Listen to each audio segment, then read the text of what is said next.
Hello, this is Matt on the Moon Lambo channel. Almost no one on the entire planet owns XRP. And that's not a dig against XRP, to be clear. This is something to be celebrated for everybody that's listening to this. You're early, there's almost no money in XRP, relatively speaking. Even if you just compare it to Bitcoin, yeah, XRP is one of the most greatly adopted cryptocurrencies on the planet. Sure, it's in the top 10 in crypto, has been since inception. Since it began openly being traded on markets, crypto markets, but still has nowhere near as much money in it as Bitcoin. And even Bitcoin has an incredible amount of room for growth because almost no money is in Bitcoin, even though there's way more money in Bitcoin than there is in XRP. And so I just want to highlight the degree to which humans are about to adopt the entire crypto asset class, and specifically XRP, because this is the reason that holding XRP in crypto now can result in life-changing wealth. That's what I firmly believe anyway. Now, I do want to be clear at the outset, I do not have a financial background of any kind. I am not offering financial advice, and you definitely should not buy or sell anything because of anything that I say or write. I'm just an enthusiast who enjoys making YouTube videos about crypto-related topics, but just as a hobby and just for fun. Now, here's a headline from Bitcoin.com. Deloitte, 82% of Indians surveyed plan to invest in crypto once government provides regulatory clarity. Now, I don't really want to sit here and just read this article to you, but there's a portion of it that's highly important for me to make the points that I want to make about XRP and ultimate adoption and what that means in terms of percentage of people currently holding and what that might mean for the future. Worth pointing out now, though, here at the beginning portion of the video, that look, the population of India is estimated to be 1.38 billion people as of 2020. And it's estimated that there are 7.9 billion people on the planet currently. And it's estimated also, though, that only 20 million, with an M, 20 million people in that population in India own any cryptocurrencies. 20 million out of 1.38 billion. My friends, that's only 1.44% of the population. And so what's interesting in this piece, and I don't know if there may be something wrong with this survey here, because here's what was found, and it's a little peculiar. You guys tell me if you think I missed something. But they had a sample size of 1,800 respondents, and maybe that's big enough, maybe it's not. You can have smaller sample sizes that work if they're representative of the entire makeup of whoever it is that you're surveying. I'm not confident that's the case here, though, because out of those 1,800 respondents, 55.2% said they have invested in cryptocurrencies and will continue to do so. So if that were representative of the population, that would mean that out of the 1.38 billion, that over 700 million had already purchased cryptocurrencies, and the reality is it's only like 20 million is the estimate.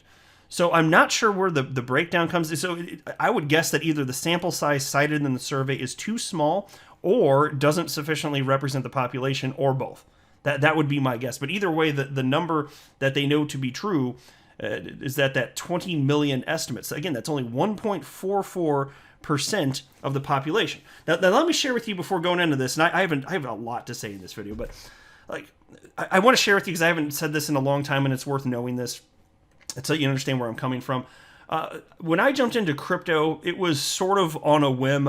It was in November of 2017, and I read an article about some sort of Ethereum hack. And despite that being bad news, that really caught my attention, and I looked into it, and I did a minimal amount of research, and I said, I'm just going to jump in, put a minimal amount of money, just invest a small bit so I can get the experience, get my feet wet, and then I'll continue to do the research while getting the actual experience of, doing some transactions. That was basically it. So I put a very inconsequential amount of money into cryptocurrencies that night. But I tell you, it didn't take long. So maybe it was December, maybe within several weeks at some point. I don't remember exactly when, but I had my aha moment where I was like, oh, wow, crypto's never going away. And what it was for me was different than what it was for most people.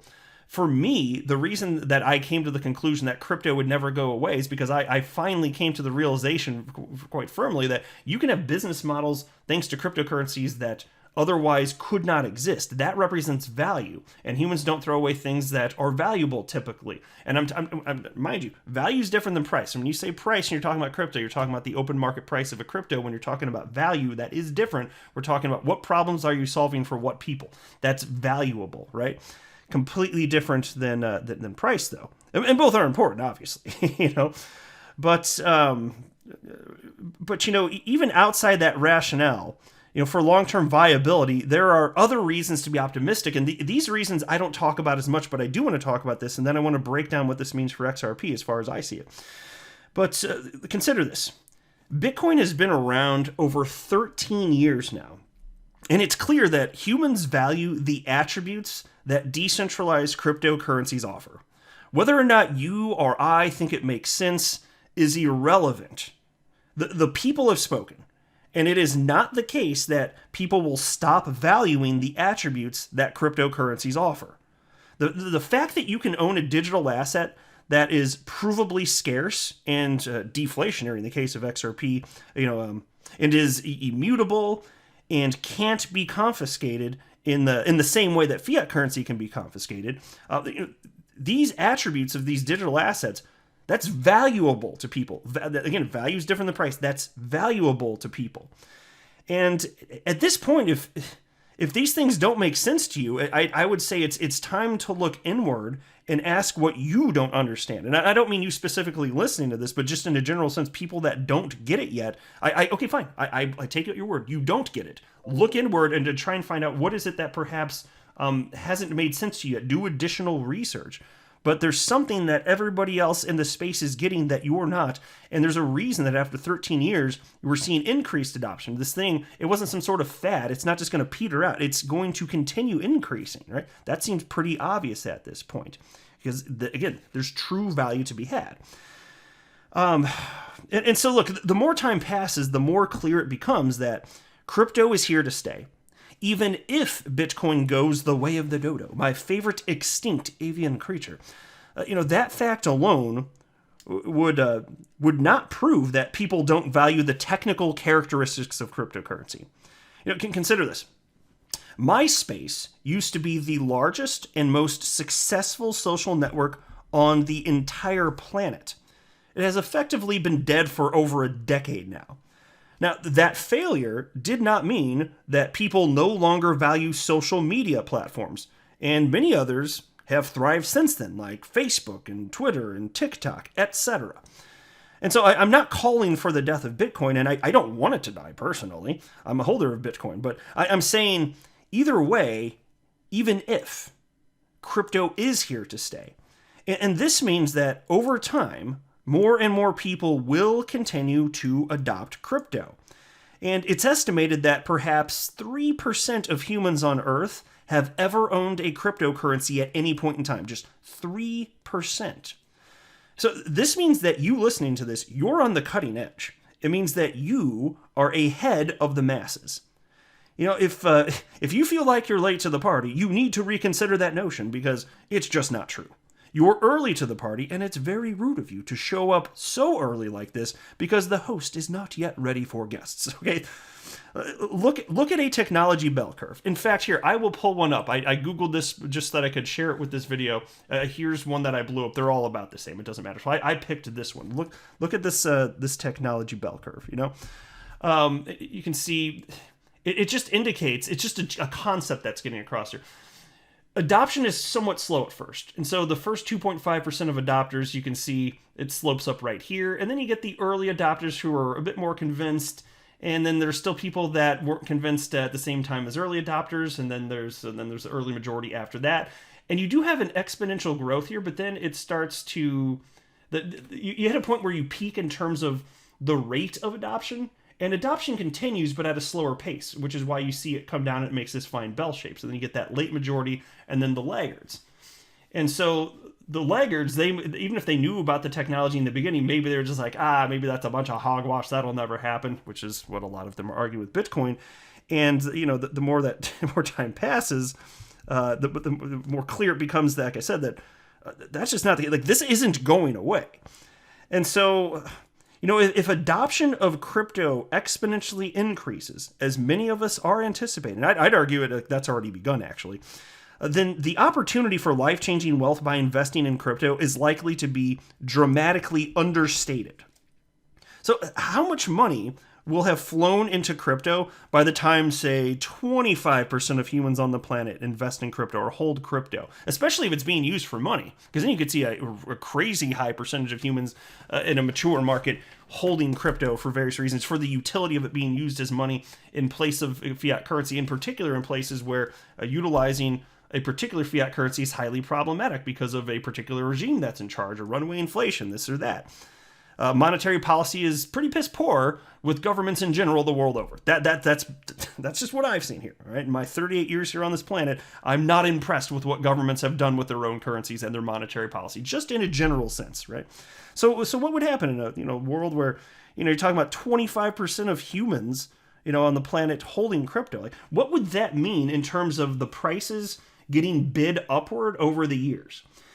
And as far as XRP is concerned, let's talk about global XRP ownership. And here's the thing: I don't have sufficient data to make a precise estimation, of global XRP ownership, but I'll hazard an attempt anyway for the sake of this video. And here's the cool thing: even if I'm way off, the available information leads me to believe that if XRP indeed proves to have long-term viability, it will be worth an absolute fortune in the future compared to where it is today.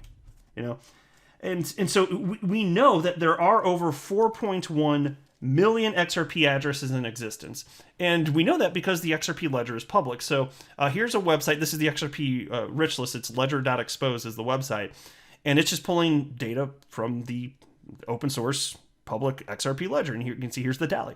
There are currently 4,161,757 XRP accounts in existence. So let's just round that to 4.1 million just for the sake of this video, because that's close enough. And so this, mind you, now this does not mean that 4.1 million people own XRP. And there are a couple of reasons for this. Many people have more than one XRP address. So there's an obvious reason right there. It's also, I have more than one XRP address, that's for sure. It's also true that many people hold their XRP on cryptocurrency exchanges. Now, most exchanges put your XRP in a shared wallet. For all we know, there could be hundreds or thousands of people's XRP in one single address. I don't know if there is a limit to that from a technological perspective, but it doesn't matter for the sake of this video. I'm just noting that. And also, I suspect that most people do not self-custody XRP or any of their crypto, frankly. I don't have data to prove that, which is why I'm just noting here that it's just a suspicion based on what I've seen people, share on social media on this topic. It's just a suspicion, I admit that. But since we can't know how many humans have ever bought XRP for the reasons I cited, let's just pretend that 4.1 million people on the planet have ever purchased XRP. I think it's likely higher than that to some degree, as I stated, but let's just work with what we have. Now, keep in mind that it took about 9 years to get to the point where 4.1 million XRP addresses have been created. 9 years. Now, many of those people would have sold their XRP by now, as most investors in stocks and cryptos are not truly here for the long haul, right? And so we don't know how many people would have exited their positions, leaving only the reserve behind. And actually, for most of the history, you can delete XRP accounts now. You actually couldn't for the majority of the time that cryptos existed. So I wouldn't think people would go back and retroactively, get their 20 XRP back necessarily, especially if they're not even aware that they could. And then on top of that, again, if it's just an exchange address, that's a moot point, because if it's a shared address, you can take out 100% of your XRP. The reserve wouldn't apply to you specifically because the account's shared. So, if there's 100 accounts in there and everybody's got their XRP in there, there's going to be more than 20 XRP or whatever the reserve would have been at the time, right? And so we don't know how many people would have exited their positions, although many would have, perhaps most would have along the way. And so, we won't worry about that for the purposes of this extremely rough estimate of how many people on Earth hold XRP. And again, best estimates of how many people have ever owned a cryptocurrency at any point in time are somewhere around 3% of the total global population. And just 3%, think about that, only 3% have held a cryptocurrency at any point in time. And how many people no longer do? So, like, specifically with XRP, that's why, if I could just reiterate this point, you're talking about that many addresses, 4.1 million. How many have exited their positions than they did that years ago? It kind of makes you wonder, too, right? I don't know. I don't have the data. It just makes me wonder, but I would think a lot of them probably. But anyway, it's currently estimated that there are, like I said, about 7.9 billion humans on the planet. So if you take 4.1 million XRP addresses and divide that by the global population of 7.9 billion and multiply that times 100, you find that only 0.051% of humans, roughly, 0.051% of humans on the planet have ever held XRP at any point in time. Think about that, 0.051% at any point in time. That's about half of just 0.1% of humans. That's almost no one, folks. And now consider that most people end up holding crypto assets only for the short term, and you'll come to the realization that it's likely the case that the true number of current XRP holders is substantially less than that, probably. So what do you think that means for XRP price if it continues to be adopted globally over a longer period of time? And I seriously, I would love to hear your answers below. I really genuinely would. Because think about this. XRP already ran up several years ago to almost $4 with way fewer people in crypto. In fact, for those of you that are unaware of this, before the XRP rally in December, middle of December started, there were less than 700,000 XRP accounts in existence, and there were about 1 million in total about 2.5 weeks after that, because there's a crazy amount of money flowing in. So all those years to build up to 700,000 total accounts, and then in a matter of 2.5 weeks jump from about 700,000 to a million accounts. And that's amazing. Isn't that great? Ran still with that number of people and ran up to almost $4. Now we're talking about having 4.1 million addresses total, and we just haven't seen alt season yet. So what the hell do you think it's going to look like when we do have alt season? Wouldn't you think that it would be substantially greater than what we saw last market cycle? Because look, I'll tell you this, we had almost $70,000 Bitcoin very recently when it hit its most recent all-time high. And that would have sounded just as impossible and insurmountable during the emotional phase of a bear market. And so it sounds impossible, and it feels impossible to so many people until it just happens. Well, it's the same damn thing with XRP. Nobody wants XRP when it's cheap. They want to buy it when it's validated, when it's worth substantially more. And then they think it's just going to keep going higher from that point. But the people that are in sooner, they're the ones that make the most money. There's asymmetrical returns, my friends, multiplier effect. It's a real thing here. And so that's why I'm saying, like, when I started the video, I said almost no one owns XRP. That's a fantastic thing for me and everybody listening to this if you're interested in holding XRP or you do hold XRP. Because of the multiplier effect. When it's worth $10, even if it goes to 100 one day, that's a tenfold increase. But when you're talking about, say, I'm not making a price prediction here, say it does go to some insanely high number like that, even if it's in a subsequent market cycle, even if it's 10 years from now, say it does go to that. Well, it's 60 cents right now, folks. It's roughly like the opportunity is there, and it's incredible. And there's almost nobody in this. And so if we're right, and if this is going to have a true long-term viability, then it'll be here in subsequent market cycles. But even outside of that, we're still in this phase where we're at the end, I would argue, towards the tail end of this market cycle. I don't know for sure when the bubble's going to inflate and pop, but at some point I do believe there's going to be an alt season, and things are going to get insane. cryptos will be going ballistic. It'll be at that point. It's just like it was in 2017. It's like you can't buy something that doesn't go up. That's what it felt like, and that was the reality people were experiencing. Of course, it was short-lived, but I do believe that's going to come again. So all that to say, congratulations, you're here early. Almost no one's in XRP. There's almost no money in it, but that's good because it's easier to get this tremendous multiplier effect since there's almost no money in it. I'm not a financial advisor. You should not buy or sell anything because of anything that I say or write. That would be a very, very, very bad idea. Until next time, to the moon, Lambo.